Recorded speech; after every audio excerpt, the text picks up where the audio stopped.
परमात्मा के नाम में जयकारा लगाएंगे। बोलिए परमपिता परमात्मा की जय। सतगुरु हरि छोड़ साहिब की जय। गुरु मन बड़ी साहिब की जय। बाबा बड़ी साहिब की जय। गुरुवारा साहिब की जय। रामदेव साहिब की जय। संतों की जय। सतगुरु की जय। सतगुरु साहिब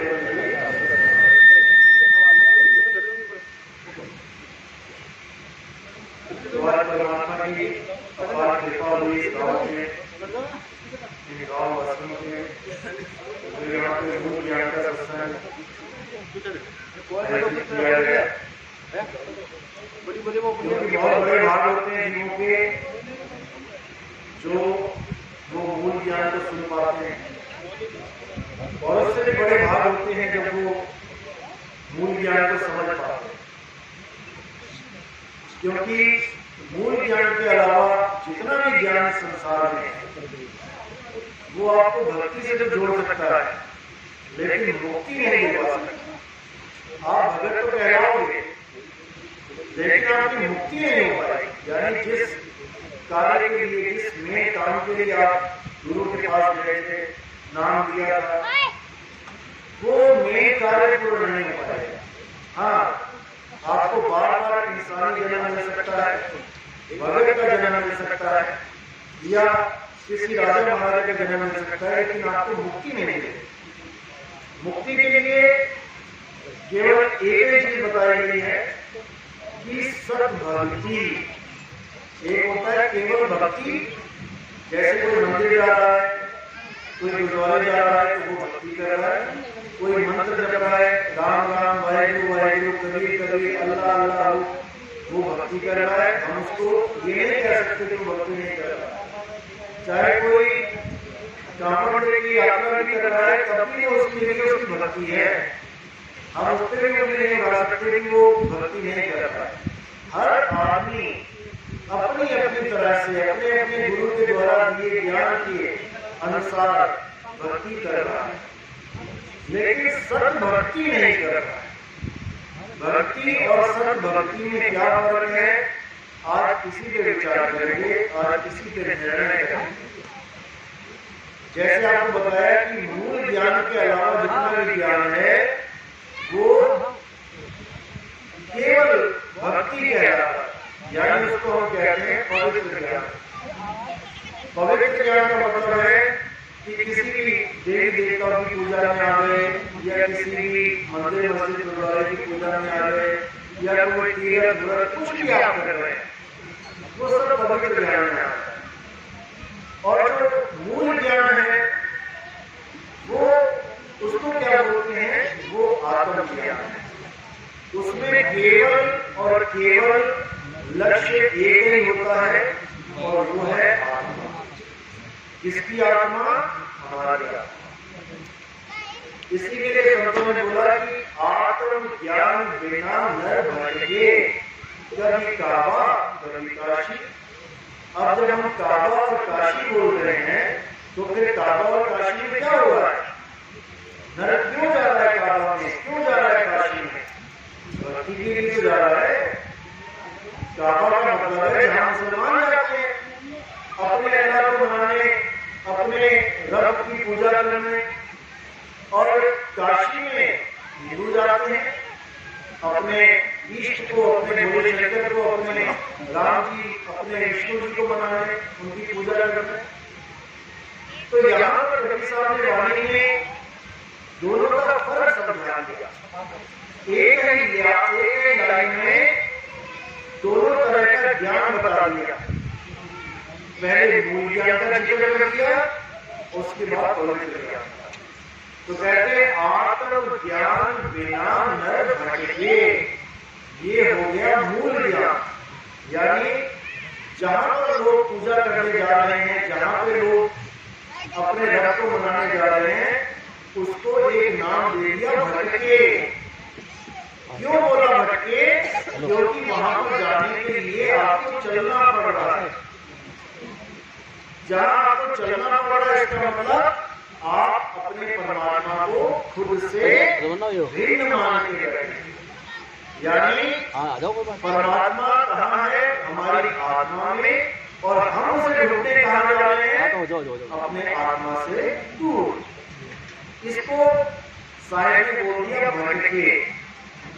आत्मज्ञान बिना नर भटके, कभी मथुरा, कभी कारवा, कभी काशी। अब ऐसा क्यों बोला? इस पे विचार करते हैं। कबीर साहब क्या कहते हैं कि जो हमारा परमात्मा है वो कहाँ वास करता है? वो हमारी आत्मा में वास करता है। कैसे वास करता है आत्मा में? कहते कस्तूरी कुंडल बसे और मृग ढूंढे वन माही, ऐसे रमता राम है ये दुनिया जाने नहीं। ये परमात्मा तो तेरी आत्मा में रमा हुआ है और तू ढूंढ रहा है बाहर, यानी कस्तूरी है हिरण के नाभि में, हिरण के पास, और ढूंढ रहा है हिरण जंगल जंगल जाके घास फूस सूंघ के अपना सारा जीवन बर्बाद कर देगा। अगर उसे कोई भेदी गुरु मिल जाए, ये बताने वाला मिल जाए कि तेरा परमात्मा तुझसे भिन्न नहीं है, तो उसकी दौड़ खत्म हो जाए। अब उसको एक कदम भी ना चलना पड़े। जैसे बोला जीव के मानी तेल है और जीव जगमग में आग, तेरा साईं तुझ में है, जाग सके तो जाग। अब जो अपने आप से अलग परमात्मा मान के बैठे हैं उनको तो साईं ने कह दिया वो सो रहे हैं, वो सो रहे हैं, अज्ञान की निद्रा में सो रहे हैं। और जो ये समझ गए हैं कि मेरा साईं मुझ में है, वो जाग रहे हैं। साईं कहते हैं मैं कहता हूँ जाग रही हो और तू जागता है सोइए, तेरा मेरा मनवा कैसे एक होइए। मैं कहता हूँ कि तू जागते रहना, यानी तू याद रखना कि तेरा परमात्मा तुझ में है। तुझ में मतलब तेरे शरीर में नहीं, क्योंकि तू शरीर है ही नहीं। कौन हूं मैं? शरीर से अलग आत्मदेव, मैं आत्मा हूं और इन शरीरों को जला रहा हूं। एक दिन इन शरीरों को यही छोड़ के जला रहा। तो इन शरीरों को जो छोड़ के गया वो कौन है? वो मैं हूं। तो मेरा साईं कहाँ है? मेरा साईं मुझ में है, और जो मैंने शरीर छोड़ दिया वो मैं नहीं हूं। तो जो मैंने शरीर छोड़ा मेरा साईं उसमें नहीं है। इसको समझना है, मेरा साईं मुझ में है, मेरे शरीर में नहीं। आज सारी दुनिया के संत यही कबीर साहब की बाणियां पढ़ के आपको शरीर के अंदर की भक्ति दे रहे हैं। इंगला पिंगला सुषुम्ना में चले जाओ, मूल चक्र में चले जाओ, नाभि में चले जाओ, स्वादिष्ठान में चले जाओ, इसकी हो जाती। लेकिन कोई भेद ना जान पाया कि तुम्हारा स्वरूप क्या है, तुम्हारी असलियत क्या है, तुम्हारा सार क्या है। तो मेरा सार क्या है? आत्मा ही मेरा सार है, जिसको गीता में बोला गया हे अर्जुन तू और मैं ये शरीर नहीं है। शरीर तो आत्मा के द्वारा धारण किए गए कपड़े मात्र हैं। जब आत्मा ने देखा है कि शरीर पुराना हो गया, जर्जर हो गया है, तब इसको त्याग देते हैं। तो आत्मा अजर अमर अविनाशी है और कपड़े नाशवान है। इस आत्मा को ना तो कोई शस्त्र काट सकता है, ना अग्नि जला सकती है, ना वायु सुखा सकती है, ना जल भिगो सकता है। तो पूजा करने के योग्य कौन है? हे अर्जुन, केवल आत्मदेव ही पूजनीय है। अध्याय 3 17वां श्लोक। जो अपनी आत्मा में रमण करते हैं, जो अपनी आत्मा में सिद्ध हो जाते हैं, उनके लिए कोई भी धार्मिक कर्तव्य लागू ही नहीं होता। आपने किसी मंदिर, किसी मस्जिद, किसी गुरुद्वारे कोई पूजा, कोई पाठ, कोई मंत्र, कोई हवन, कोई यज्ञ कुछ करने की जरूरत नहीं है। कोई जप तप व्रत करने की भी जरूरत नहीं है। कुछ भी नहीं करना है। तो क्या करना है? हे अर्जुन, आत्मा में रमण करना है। अध्याय 3 18वां श्लोक। जो अपनी आत्मा में सिद्ध हो जाते हैं, जो आत्म स्वरूप को प्राप्त कर लेते हैं, वो किसी अन्य जीव पर निर्भर भी नहीं रह जाते। अब उनके आत्म कल्याण में किसी और का कोई रोल रह ही नहीं जाता और वो स्वयं सिद्ध हो जाते हैं। बस उन्हें एक भेदी गुरु चाहिए जो उन्हें शरीरों से भिन्न आत्म स्वरूप का भेद बता दे। अध्याय 4 34वां श्लोक। जो लोग कहते हैं कि कृष्ण जी ने कहा है कि बस मेरी भक्ति कर बाकी सब भूल जा, बिल्कुल गलत है। कृष्ण जी ने अध्याय 4 और 34वें श्लोक में गुरु धारण करने की सलाह दी है कि हे अर्जुन, अगर तुम अपने सत्य स्वरूप को जानना चाहते हो तो तुम ऐसे गुरु की शरण में जाओ जिसने अपने सत्य स्वरूप को जान लिया हो, जिसने अपने आप को शरीर से अलग पहचान लिया हो। वही तुम्हें तुम्हारे शरीर से अलग तुम्हारा आत्म स्वरूप बोध करवा सकता है। और एक बार आत्म स्वरूप में बोध हो जाने पर तुम कभी भी दोबारा अज्ञान को प्राप्त नहीं होते हो।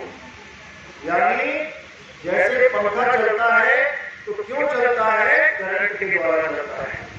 शरीर चलता है, क्यों चलता है? आत्मा के द्वारा चलता है।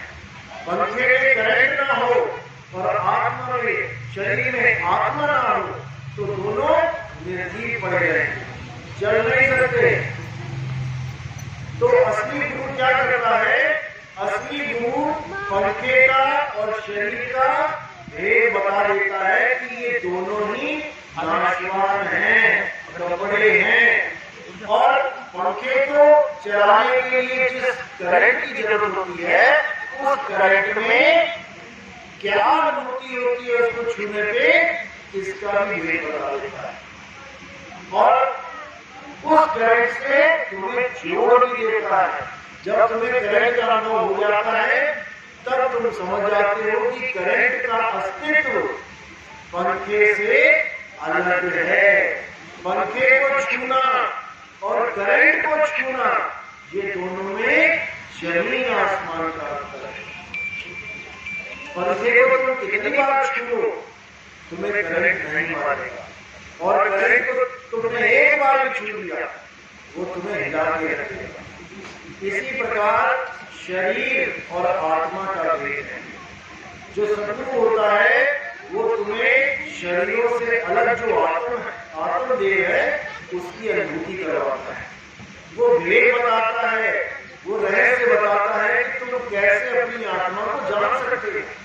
नहीं तो सारी उम्र तुम अपने आप को पंखा समझकर ही बिता दोगे, तुम अपने आप को शरीर समझकर बिता दोगे। और अंत समय में जब ये शरीर छूटेगा, जब ये शरीर मृत्यु को प्राप्त होगा, तो तुम रोगे, चीखोगे, चिल्लाओगे, गिड़गिड़ाओगे कि मुझे बचा लो, हे भगवान मुझे बचा लो, हे डॉक्टर साहब मुझे बचा लो। असल में तुम कभी मर ही नहीं सकते। हे अर्जुन, तुम, मैं और ये समस्त राजा, ऐसा कोई समय नहीं था जब हम नहीं थे, और ऐसा कोई समय नहीं आएगा जब हम नहीं होंगे। यानी हम में से कभी भी कोई ना तो पैदा होता है, ना ही हम में से किसी की कभी कोई मृत्यु होती है। तो फिर ये जो मृत्यु हो रही है और पैदा हो रहे हैं, ये कौन है?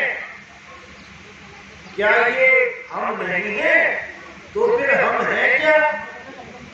इसी का भेद बताते हुए अध्याय 4 में कृष्ण जी ने बोला, हे अर्जुन, तेरे और मेरे कई जन्म हो चुके हैं। अभी बोला कि हमारे तुम्हारे कोई ऐसा समय नहीं था जब जन्म नहीं हुआ, और कोई ऐसा मृत्यु होगी। लेकिन उसी के कटाक्ष में क्या बोला, तेरे और मेरे कई जन्म हो चुके हैं, मैं उसको जानता हूं और तू उसको नहीं जानता। इसी श्लोक से अगला श्लोक क्या बोलता है, यद्यपि मैं अजन्मा हूं, यानी मैं अजन्मा हूं, मेरा कभी जन्म नहीं होता। यानी एक अध्याय में दो श्लोक एक दूसरे को काट रहे हैं। पहला श्लोक कह रहा है कि तेरे मेरे कई जन्म हो गए, और दूसरा श्लोक कह रहा है कि मैं अजन्मा हूं। तो फिर इन दोनों में से एक झूठ है। अगर कोई बुद्धिजीवी देखेगा, समझेगा, एक जगह कहा जा रहा है तेरे मेरे कई जन्म हो गए, अब कई जन्म होने के लिए कई बार मृत्यु को प्राप्त होना पड़ेगा। जैसे आपके और मेरे अगर 10 जन्म देखे जाए तो 10 जन्मों में जितनी बार मैं पैदा हूं उतनी बार ही मृत्यु को प्राप्त होना पड़ेगा। लेकिन अगले ही दोहे में, अगले ही श्लोक में बोला जा रहा है कि मेरा जन्म नहीं होता, मैं अजन्मा हूं। अब यहाँ पर दो श्लोक हो गए और दोनों एक दूसरे को काट रहे हैं। लेकिन असल में ये दोनों ही सत्य हैं। कैसे हैं, बस इसका भेद जानते हैं। ये सत्य है कि मैं अजन्मा हूं, मैं नित्य हूं, मैं शाश्वत हूं, लेकिन बार बार इस चूल्हे में आ रहा हूं, इसलिए जन्म भी हो रहा है, लेकिन मेरे चोले का, मेरे कपड़ों का, मेरे शरीर का। तो जहां पे लिखा है कि तेरे मेरे कई जन्म हो गए, इसका मतलब बहुत से जन्म हमने ये शरीर धारण किए। और जो अजन्मा स्वरूप है वो आत्म स्वरूप है, यानी हमारी और तुम्हारी आत्मा ना तो कभी जन्म लेती है ना कभी मरती है। तो इन दोनों स्वरूप में एक झूठा स्वरूप है और एक सच्चा स्वरूप है। झूठा स्वरूप क्या है, जो जन्म ले रहा है और जिसकी मृत्यु हो रही है, जिसको शस्त्र काट सकता है, जिसको अग्नि जला सकती है, जिसको वायु सुखा सकती है, जिसको जल भिगो सकता है, वो असत्य स्वरूप है। और सत्य स्वरूप क्या है, वो है जिसे कोई काट मार जला नहीं सकता, वो है आत्म स्वरूप। अब कृष्ण जी के यहाँ पे दो स्वरूप हो गए, एक तो हो गया देही स्वरूप, एक हो गया आत्म स्वरूप। इसी प्रकार आपके भी दो स्वरूप है। एक तो है कि देही स्वरूप यानी नकली स्वरूप, क्योंकि आपको शरीर से पहचाना जा रहा है, नाम ले लेके बुलाया जा रहा है। और एक आपका है आत्म स्वरूप, जिसका कोई नाम भी नहीं जानता कि उस आत्मा का नाम क्या है। केवल शरीर को देख देख के अलग अलग नाम भरवा लिया, लेकिन जो आत्मा सब में एक है उसका कोई नाम नहीं जानता। अब हमें गीता क्या बोलती है कि हे अर्जुन, हमें पूजा उसकी करनी है जिसको शस्त्र काट नहीं सकता, अग्नि जला नहीं सकती। तो हम पूजा किसकी कर रहे हैं, जिसको शस्त्र काट गया, जिसको अग्नि और पानी जला गए, बुझा गए, और जिसको नाश कर दिया गया, हम उसकी पूजा में लग गए। अर्थात हम शरीरों की पूजा में लग गए।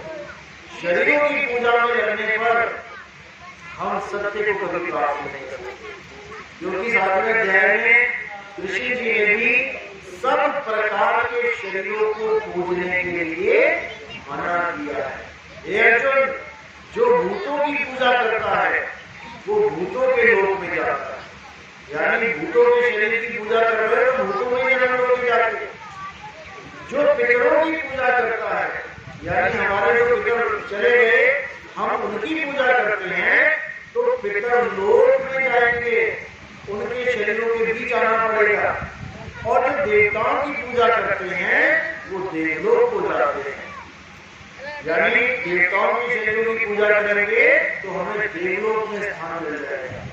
लेकिन हे अर्जुन, इन तीनों में से यानी भूतों को पूजने वाले, पितरों को पूजने वाले और देवताओं को पूजने वाले, ये कभी भी मुझे प्राप्त नहीं कर सकते। यानी जो मेरा आत्म स्वरूप है ये कभी उसका बोध कर ही नहीं सकते।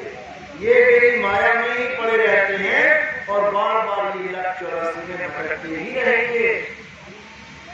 जो दिव्य पुरुष मेरे स्वरूप को जानते हैं, यानी जो जानते हैं कि मैं अजन्मा हूं, किस रूप में? आत्म स्वरूप में, केवल वो ही भगत मुझे प्राप्त कर पाते हैं। अन्यथा सब मेरे मायावी रूप को ही पूजा करते रहते हैं और माया में ही उलझ जाते हैं। मायावी रूप क्या होता है? माया का मतलब होता है जो बदल जाए। जैसे आप जब पैदा हुए थे तो छोटे छोटे बच्चे थे, बड़े होते होते होते जवान हो गए, शरीर बदल गया, माया बदल गई है। बड़े होकर सफेद हुए, बाद मुंह में दांत नहीं है, बूढ़े हो गए, अब ये फिर माया बदल रही है।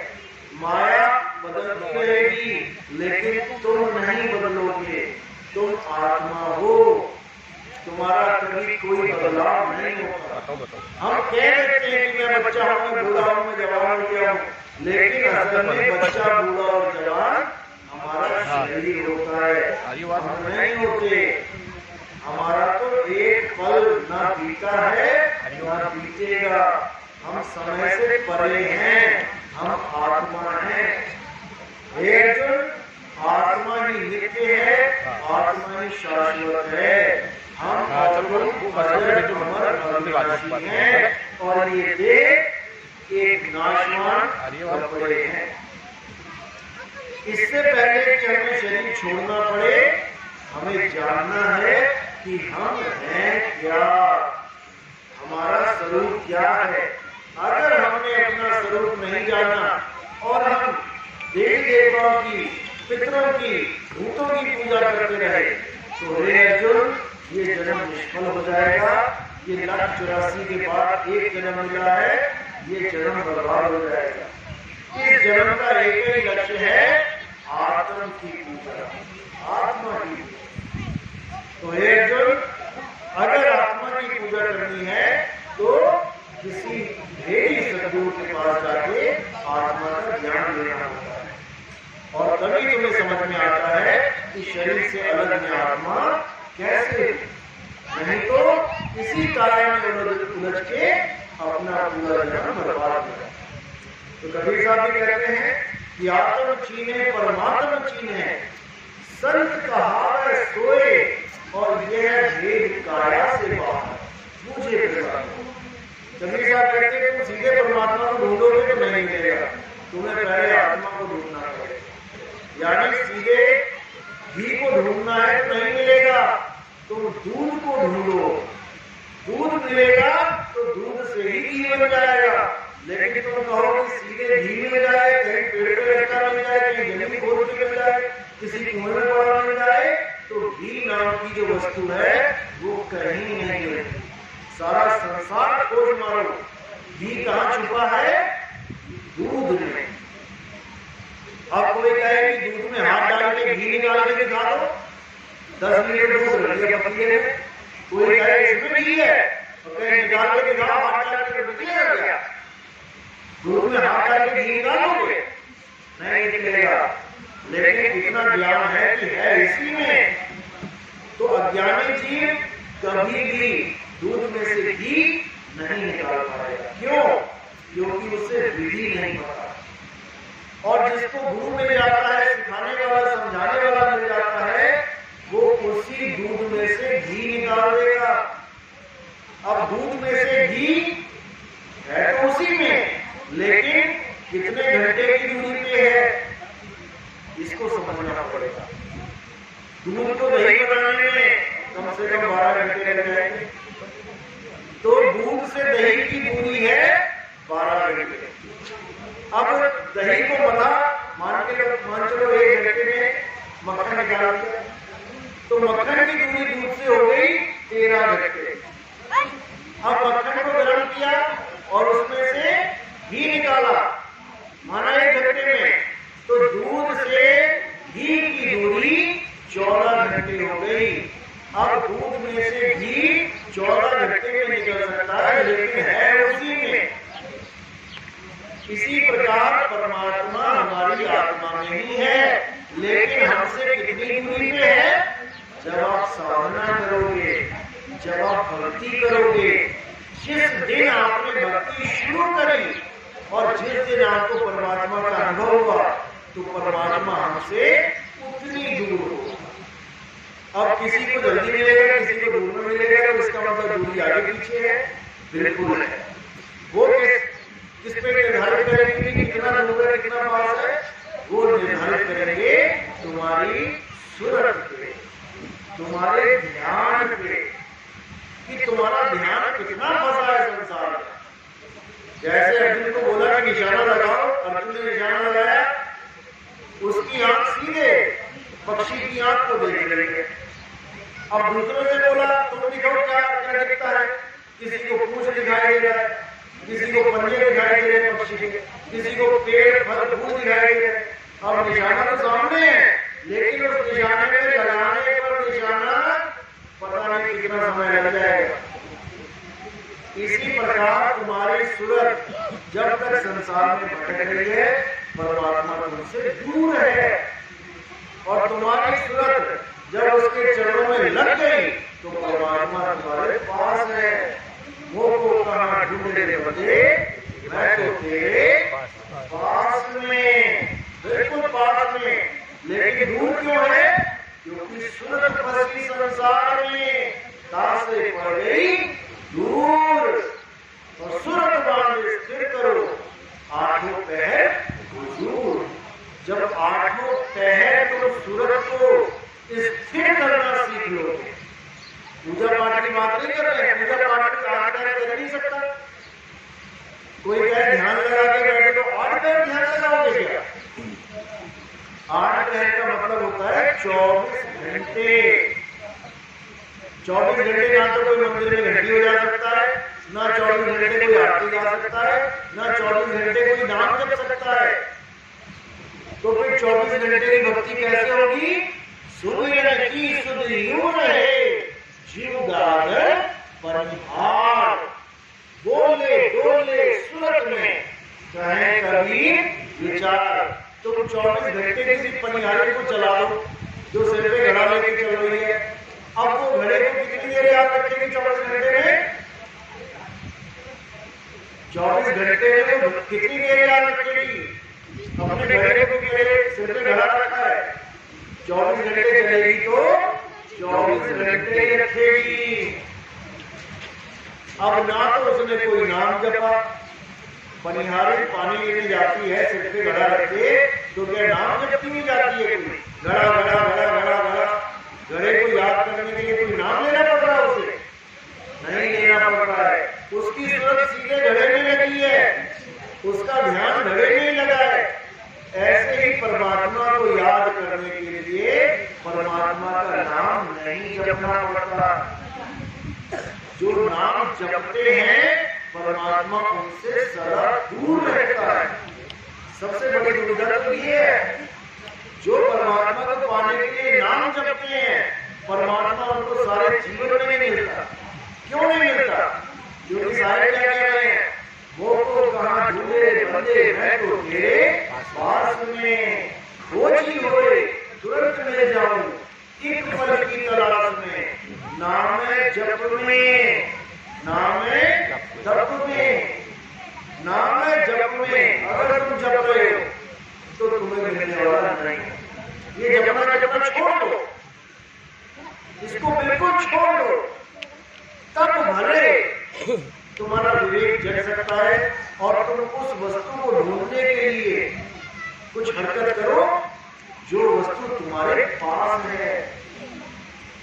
जब वस्तु मेरे पास है तो उसका नाम क्या जपूं?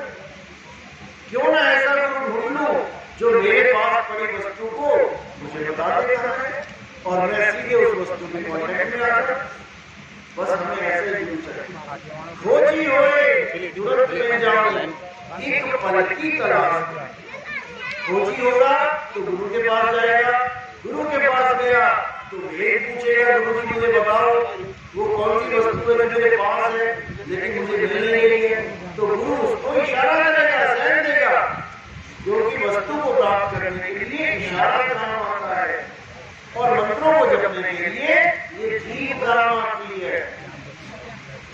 मेरी वस्तु मेरे पास है, मेरे गुरु ने उसका भाव करा दिया कि बेटा यहाँ पर वस्तु पड़ी है, अब जहाँ पर वो वस्तु है तुम्हें सारा ध्यान वहां पे लगा देना, और जैसे तुम्हारा ध्यान लगना शुरू हो जाएगा वो वस्तु तुम्हें प्राप्त हो जाएगी। इसी को बोला गया है कि खोजी हुए तुरंत मिल जाओ, एक पल की तलाश में कहे कबीर सुनो वैसा दो, मैं तो हूँ विश्वास। नाम जपना छोड़ना है और उस वस्तु की खोज करनी है। अगर तुमने वो खोज ली तो तुम्हारा जन्म सफल हो जाए, क्योंकि हिरण के पास ही प्रस्तुति है। बस हिरण तो गलत जगह खोज रहा है। प्रस्तुति कुंडल से भर ढूंढे वर्णमानी, यानी परमात्मा आत्मा में बसे और हम ढूंढे बाहर जगमानी, इसलिए वो परमात्मा से दूर है।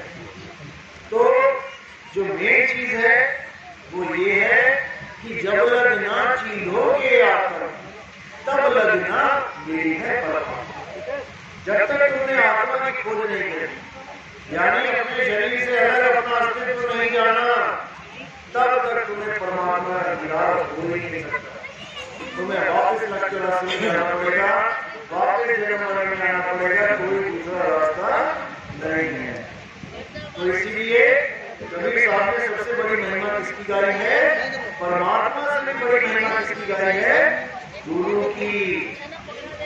जब तुम्हें गुरु मिलेगा तब समझना कि अब परमात्मा मिलेगा। तो कहते गुरु बड़े गोविंद से और मन में देख विचार, हरि सुमिरे सो वार है, गुरु सुमिरे सो पार। कहते गुरु को धारण ना किए और खोजने लगे परमात्मा तो वार हो जाओगे। हरि सुमिरे सो वार है और गुरु सुमिरे सो पार। अब इस दोहे को सुना सुना के जितने भी गुरु इस संसार में बैठे हैं वो सारे ही अपने आप को परमात्मा से बड़ा समझने लगते हैं कि देखो जी कबीर साहब कहते हैं कि गुरु बड़े गोविंद से, तो मैं तो गुरु हूं, मैं तो गोविंद से भी बड़ा हूं। जितने भी गुरु हैं कम से कम नहीं तो 1 करोड़ गुरु होंगे,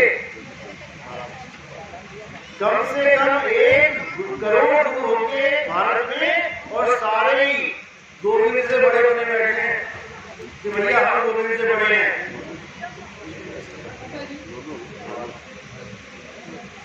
तो कह रहे हैं कि हम सबसे बड़े हैं, गोविंद से भी बड़े हैं, और दोहा सब यही दिखा रहा है। हर गुरु यही दोहा दिखा रहा है कि गुरु बड़े गोविंद से क्यों कबीर साहब ने कह दिया। और कबीर साहब ये भी कह रहे हैं कि जिस गुरु से भरम ना मिटे, भ्रांति जीव की न जाए, सो गुरु झूठा जान के त्याग देना लगाए। अब ये दोहा बोल रहे हैं, ये दोहा कोई अपने ऊपर लेने को तैयार नहीं है कि भैया झूठा गुरु तो मैं नहीं हूं, मैं तो गोविंद से बड़ा वाला गुरु।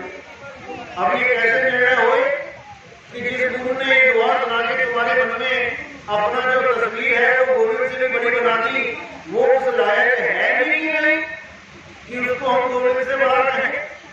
तो उसका मीटर क्या है? उसका मीटर है ज्ञान। जब ज्ञान से तोड़ा जाएगा उस गुरु को, तब समझ में आएगा कि वो गोविंद से बड़ा है कि गोविंद से बड़ा है। तो साहिब ने भी साफ बोल दिया, वाणी से पहचानिए साधु चोर की हाट, और अंतर की करनी से निकले मुंह की बात। अब उसके ज्ञान की आप परख करोगे तब आपको समझ में आएगा कि वो गुरु गोविंद से बड़ा है या वो गुरु काल का ही दूत है जो हमें भरमाने आया है। कैसे पता लगेगा? जो नाम दीक्षा दे रहा है उस पर विचार करना है कि उसने तुम्हें दिया क्या तुम्हें कोई मंत्र दे दिया जपने के लिए और बोल दिया बेटा सारी उम्र जपना इसको, भगवान मिल जाएगा, परमात्मा मिल जाएगा। अगर तुम्हें ऐसा गुरु मिल गया तो भूल जाओ कि वो बड़े हैं गोविंद से। सारे कहते जाप मरे अजपा मरे, अनहद भी मर जाए और सूरज समाए शब्द बने बातों का। जाप मरे यानी जितने भी मंत्र तुम्हें जपने के लिए दे दिए गए हैं तुम्हारी मृत्यु के साथ ही ये सारे मंत्र भी खत्म हो जाते हैं। जब तक तुम जिंदा हो, लगे हुए हो नाम जप में, जैसे तुम्हारे प्राण निकल गए कोई नाम वाम नहीं, सब खत्म। नाम जप में कहते हैं जाप मरे अजपा मरे। अब कोई श्वासों के साथ दे देता है नाम जपने के लिए, सोहम सोहम दे दिया, ओम सोहम दे दिया, सतगुरु रतनाम दे दिया, कलिया मरे दे दिया, कुछ भी वो अजपा जाप है। जाप से अलग, उसमें होठ कंठ जीभ नहीं लगती, जाप में होठ कंठ जीभ लग रही है, अजपा में केवल सांस के साथ काम चलता है। ये भी तब तक चलता है जब तक तुम्हारी सांसें हैं। जैसे सांसें खत्म, अब तुम्हारे नाम भी खत्म। क्या लोगे? जब सांसें खत्म हो गई, सांसों पे नाम था, तो नाम सांस खत्म, नाम खत्म। इसलिए बोला जाप मरे अजपा मरे, अनहद भी मर जाए। अनहद नाम होती है जो कान में घूमने डाल के लोग सुनते हैं, योगी से सुनते हैं, और 5 तत्वों की 5 ध्वनियां होती हैं, उसको सुनते सोचते हैं परमात्मा मिल गया। लेकिन सारे उसको भी कह रहे हैं कि अनहद भी मर जाए। अब जाप भी गया, अजपा भी गया, अनहद भी गया, अब क्या बचा? अब कहते हैं सूरज समाये शब्द में वाको कारण। ये कौन सा शब्द है? ये है सार शब्द, जो जाप से, अजपा से, अनहद से न्यारा है। इन तीनों प्रकार की भक्तियां देने वाला गुरु गोविंद से बड़ा नहीं है, बिल्कुल नहीं है। गोविंद छोड़ो तो उसको तो कबीर साहब कहते हैं जो नर पड़े गावन के बेरा और सो नर जानो काल के चेरा। वो तो काल का ही चेला है, काल का दूत है जो तुम्हें भरवाने के लिए आया है। चाहे वो कोई भी मंत्र बोल के दे रहा है, अगर उसने ये कह दिया बेटा ये मंत्र तुझे काल से बचाएगा, अंत समय तक यही जपते रहना, समझ जाना वही काल का दूत है। यानी तुम्हें ऐसी जगह पे भेज दिया जा रहा है जहां बंदूक देने की जगह बंदूक जपवाया जा रहा है। तुम्हें किसी के साथ तुम्हारे झगड़ा हो गया है तो तुम्हें बंदूक देने की जगह बंदूक जपवा दिया, और तुम बंदूक बंदूक बंदूक जपते हुए उसके सामने चले गए। अब वो मारेगा वहां से गोली और तुम जपोगे बंदूक बंदूक, तो क्या बस चलेगी तुम्हारी? इसलिए एक छुड़ाए सोई गुरु पूरा कहाए, 2 अक्षर का वेद बताए, एक छुड़ाए। ये बंदूक बंदूक बंदूक जपना छुड़वाए, और एक लखाए, वो बंदूक का तुम्हें भेद बता दे कि वो बंदूक पड़ी कहां है। तब तुम ये जपना छोड़ के तुम उस वस्तु के पास पहुंचो। यानी वस्तु का नाम छोड़ के अब तुम उस वस्तु के पास पहुंचोगे जो गुप्त है।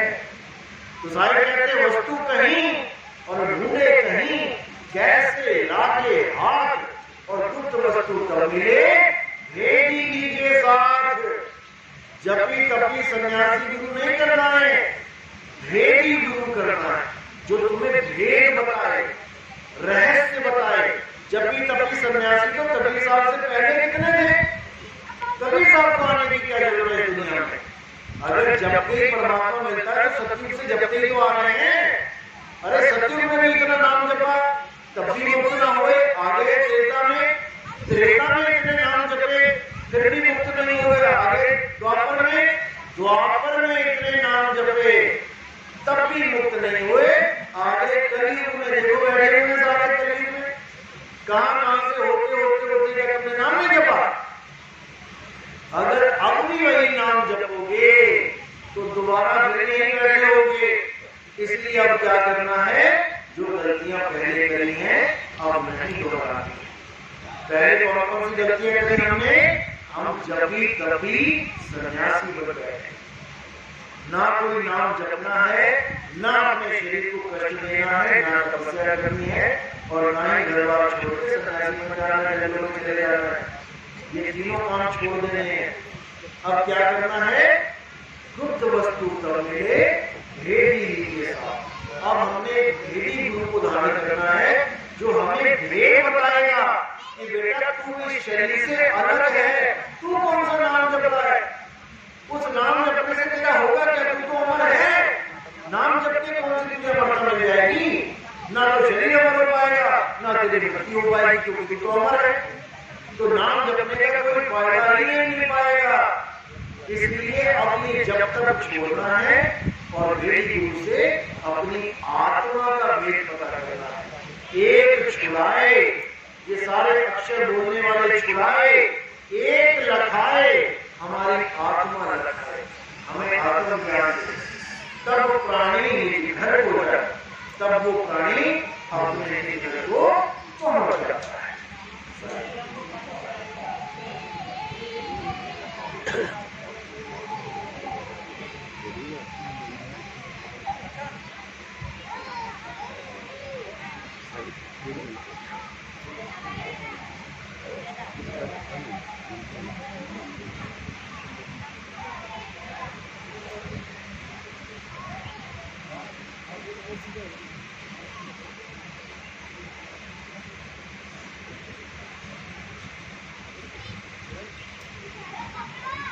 तो सारे कहते हैं गुरु गुरु में वेद है और गुरु गुरु में भाव। सोई गुरु ने बंदी है जो शब्द बतावे ताव। गुरु बहुत है, दुनिया भर के गुरु हैं। जहां मर्जी चले जाओ, गांव गांव में, गली गली में आपको गुरु मिल जाएगा। और किसी भी गुरु के पास चले जाओ, आपको जब तब इसी में हो जाएगा। लेकिन सारे क्या कह रहे हैं कि गुरु गुरु में वेद है, यानी उनमें वेद है। सारे गुरु ऐसे नहीं है। सारे गुरु अगर एक हैं तो फिर सतगुरु की महिमा ही खत्म हो गई। सारे मोबाइल एक है, फिर असली नकली की महिमा ही खत्म हो गई। सारे पंखे एक हैं तो फिर क्वालिटी की महिमा ही खत्म हो गई। फिर क्यों कहते हैं भाई अच्छा वाला सामान लेके आना, अच्छी वाली अच्छा कपड़ा लेके आना, बढ़िया क्वालिटी का लेके आना, क्योंकि घटिया क्वालिटी का भी है तभी तो अच्छा ढूंढेंगे। तो सारे कह रहे हैं गुरु गुरु में भेद है, गुरु गुरु में अंतर है, गुरु गुरु में भाव। सोई गुरु ने बंदी है जो शब्द बतावे ताव। अब यहाँ पर बोला है सोई गुरु, यानी सोई का मतलब होता है केवल, केवल वो गुरु धारण करना है, वो गुरु को वंदना है जो शब्द बतावे ताव, जो तुम्हें नाम जपने वाले ना दे, बल्कि काल के साथ जब तुम्हारी जंग होगी, जब काल भगवान आएगा तुम्हारे साथ युद्ध करेगा, तब तुमने कौन सा दाव खेलना है, ये जो बता दे वही सतगुरु है। क्योंकि जब दो पहलवान लड़ते हैं तो उस अखाड़े में पहलवान का गुरु तक एंट्री नहीं कर सकता। जिस गुरु से 10 साल पहलवानी सीखी है वो भी अखाड़े में जाके उस चेले की मदद नहीं कर सकता। लेकिन वहां पर मदद कौन करेगा? चेले की, क्योंकि दोनों ही तगड़े हैं। वो भी देसी घी खा पी के अच्छा करता हुआ है और सामने वाला भी, दोनों ही तगड़े हैं। जीतेगा कौन? जिसके पास गुरु का दाव है, जिसके पास ज्यादा दाव है वो पहलवान बाजी मार लेता है, क्योंकि सामने वाले को पता ही नहीं देता मैं कौन सा दाव लगाने वाला हूं, और एकदम घुमा के भीड़ लगा देता है। तो ताकत दोनों के पास है, ताकत में कोई कमी नहीं है, कमी है दाव में। अगर दाव के बिना पहलवानी जीती जा सकी तो कोई पहलवान गुरु करे ही ना, खाए पिए तगड़ा हो जाए और आ जाए मैदान में, फिर गुरु करने की क्या जरूरत है? जरासंध के साथ भीम का 13 दिन तक युद्ध चलता रहा। भीम ने कितनी बार उसको मार दिया, फिर वो जिंदा हो जाए बार बार। हार गया भीम मार मार के, लेकिन वो मरेगा। तब हार के थक के जब कृष्ण जी की तरफ देखा, यानी अपने गुरु की तरफ देखा जो भेद बता रहा है, तब कृष्ण जी ने क्या किया? एक लकड़ी को तोड़ के ऐसे फेंक। अब वो समझ गया कि क्या करना है। पहले वो ऐसे तोड़ के ऐसे फेंक रहा था, अब उसने ऐसे तोड़ के ऐसे फेंका। जब ऐसे फेंका अब वो दोबारा जुड़ ही नहीं पाया, उसका शरीर खत्म हो गया। तो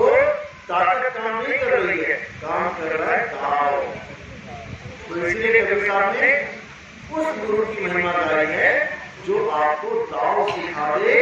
काल भगवान से जब आपकी जंग होगी, यानी जब आप मृत्यु शैया पर लेटे होंगे, जब आपके माँ बाप भाई बहन कोई तुम्हारी मदद नहीं कर पाएगा, सब केवल आंसू बहा रहे होंगे और तुम सामने लेटे होंगे और प्राण त्याग रहे होंगे, यानी काल भगवान अपना ये कमरा खाली करवा रहा होगा, किराए का कमरा, जब तुम्हारी हालत खराब हो रही हो, तब तुमने दाव लगाना है। तब तुमने कौन सा दाव लगाना है? जो तुम्हें वेदी गुरु बताएगा। तब इस काल की हार होगी और तुम जीत जाओगे। तुम जीत इसलिए जाओगे क्योंकि तुम अमर हो, काल तुम्हें मार नहीं सकता। लेकिन तुम हार इसलिए जाते हो क्योंकि तुम्हें पता ही नहीं है कि मैं अमर हूं और मैं जीतूं तो कैसे जीतूं। तो इसी को सारे ने बोला है कि जब तुम दाव लगाओगे तो क्या दोहा बोला उस पे? काल के सिर पे पाओगे सतगुरु के उपदेश और साहिब वहां पकड़ के चले अपने देश। कि अगर तुमने काल के सिर के ऊपर पैर रख दिया तो वो काल तुम्हारा कुछ नहीं बिगाड़ पाएगा। वो काल ऐसे हो जाएगा जैसे तुमने सांप को गले से दबोच लिया। और क्या करे बेचारा? ज्यादा से ज्यादा क्या करेगा? पूछ के लपेटे मारेगा, उससे खतरा नहीं है। जिस चीज से खतरा था वही तुमने दबा दी, तो ऐसे छटपटाएगा, कुछ नहीं कर पाएगा। और अगर गलत दाव लग गया, कहीं सांप की कमर पकड़ ली, बीच में से अपनी पकड़ ली, तो वो पलट के तुम्हें काट लेगा। यानी गलत दाव लगाओगे तो जंग हार जाओगे, अगर सही दाव लग गया तो समझ लो तुम्हारी हारी हुई बाजी तुम जीत जाओ। तो इसलिए कबीर साहब ने महिमा गाई है वेदी गुरु की, जो शब्द विवेकी गुरु है उसकी महिमा गाई है। केवल शब्द देने वाले गुरु की महिमा नहीं गाई है कि किसी गुरु के पास जाओ, कोई शब्द ले आओ, बन गया सदगुरु, नहीं। उसके लिए क्या बोला कि गुरु मेरे सब ही बड़े, अपनी अपनी और शब्द विवेकी पारखी सो माथे का और। अब एक ही गुरु माथे का मोर है, वो कौन है? शब्द विवेकी पारखी। और जो शब्द विवेकी पारखी नहीं है तो उसको कहां रखोगे?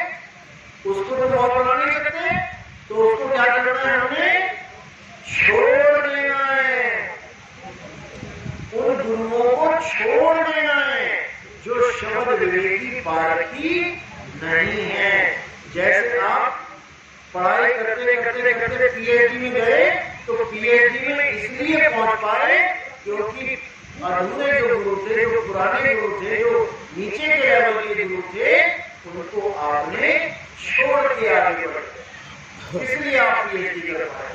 और जब पीएचडी में पहुंचे तब आपको जो गुरु मिला वो पूर्ण गुरु मिला, जो आपके नाम के आगे डॉक्टर बनवा देगा, तब जाके आपकी पढ़ाई कंप्लीट हो। तो इसी को समझना है, गुरुओं की ही महिमा है, लेकिन उसकी है जो शब्द वेद जानता हो और आपको भी शब्द वेदी बना दे। तो इसी के साथ मैं वाणी को विराम दूंगा और हमारा यूट्यूब चैनल आता है कहत कबीर सुनो भाई साधो लेकिन दास। कहत कबीर सुनो भाई साधो जब आप बोलोगे साथ में लेकिन दास बोल देंगे तो हमारा चैनल बिल्कुल सामने आ जाएगा। आप उसको सब्सक्राइब करें और उसको सुने, एक नंबर से सुने और धीरे धीरे धीरे धीरे जितना भी आपका ये भ्रम भूत है ये सब खत्म हो जाएगा। जितना भी रंग हमें अज्ञानता का चढ़ा दिया गया है वो सब खत्म हो जाएगा और तब जाकर हम अपने सत्य स्वरूप को जान पाएंगे, अपने आत्म स्वरूप को जान पाएंगे। उसके बाद हमारा जन्म मरण सदा सदा के लिए खत्म हो जाएगा और हमें मनुष्य जन्म जो हमारा हमें मिला है हम उसको सफल कर सकते हैं। तो इसी के साथ वाणी को विराम देता हूँ। बोले सत्य बंदी छोड़ सत्य सत्य कबीर साहिब की सदा ही बंदी सत्य।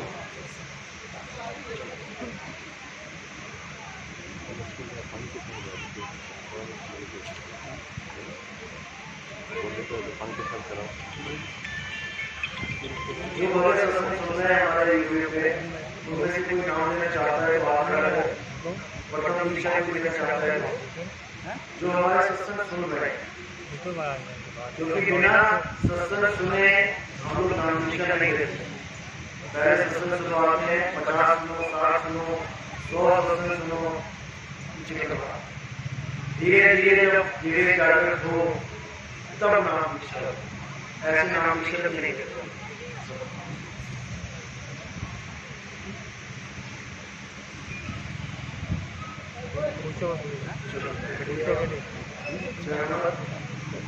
आप